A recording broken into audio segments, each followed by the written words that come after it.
This Chitol Peti have been taken from 6 kg of Chitol Maachh. It's huge. And from that, we have got 10 big pieces to cook the most expensive heritage Bengali delicacy. While I have started marinating the Chitol with turmeric, Kashmiri chili powder and salt, let me tell you, during my childhood, my aunt used to tell me spellbinding stories, one of which I will relate here.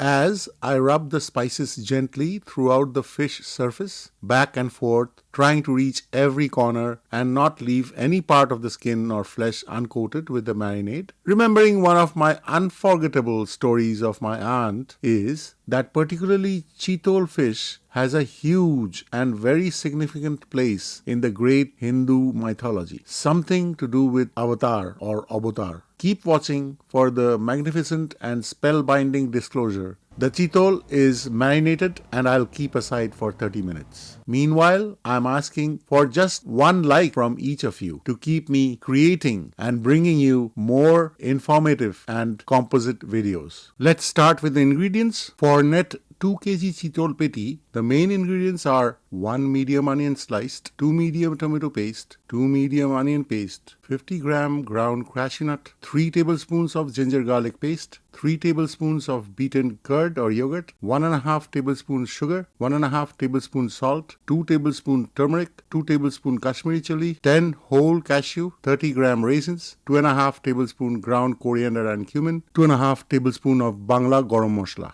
After heating the pan on medium flame, I will fry the fish. After the pan is heated up, I pour 4 tablespoons of mustard oil. Before the oil reaches smoking point, I gently lay the fish on the hot oil for Indian style semi-frying or sauteing. One by one in batches, as all the huge fish steaks will not fit in this pan. I will fry each side of the fish for 5 to 6 minutes, not more, as this will allow the gravy to penetrate the fish better. Let the fish cook.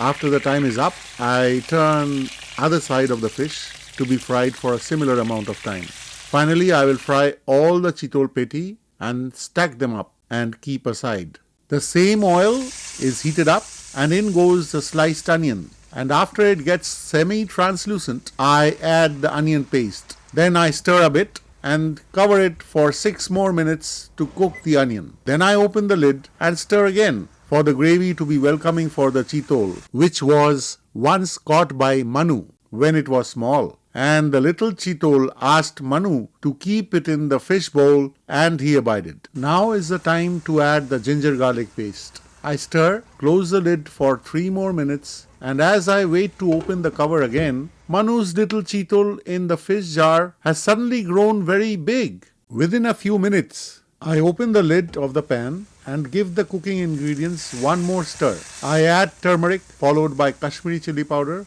Then in goes the salt, which is a taste booster, but to be used only in moderation. I mix the semi-gravy again, while Manu takes the large Chitol fish and puts it back to the sea where it grows again. I add the ground cumin and coriander mix and fold the contents in the pan.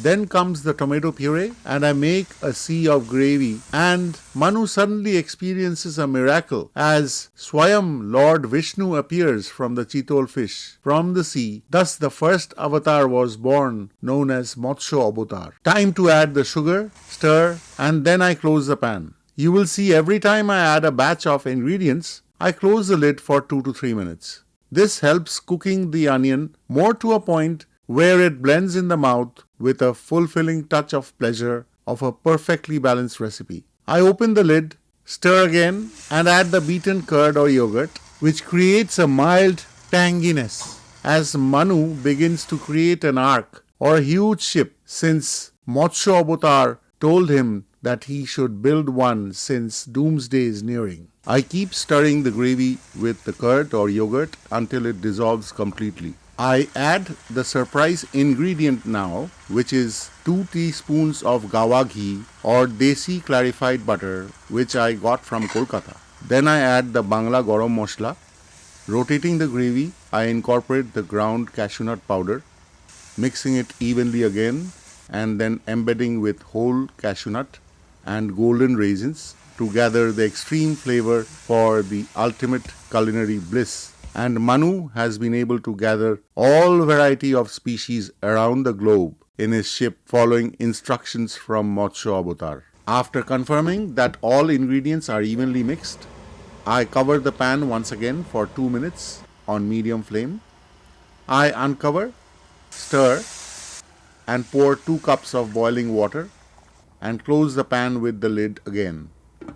I wait for the diluted gravy to come to boil and open the lid and put the fried Chitol Peti in the ocean of gravy in batches, while Manu sets sail with his ship in the ocean as doomsday strikes the land, thus able to save all living species on the earth. As Manu would wait for the proloy to be over and finally reach a land, I covered the pan with the fish in for 7 minutes to boil.